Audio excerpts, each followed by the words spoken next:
Hello friends, in this quick tutorial I am gonna show you how to make shape for web in Photoshop. Go to the file and choose open and shortcut Ctrl O. Go to the Photoshop menu bar file option.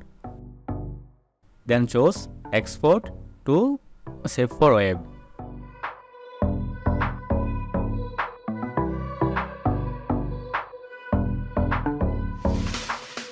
Then choose JPEG and low.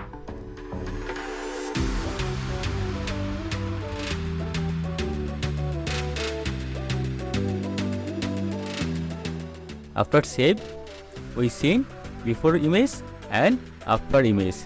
Then many different image size. I hope you enjoy this video. Don't forget like, comment and subscribe.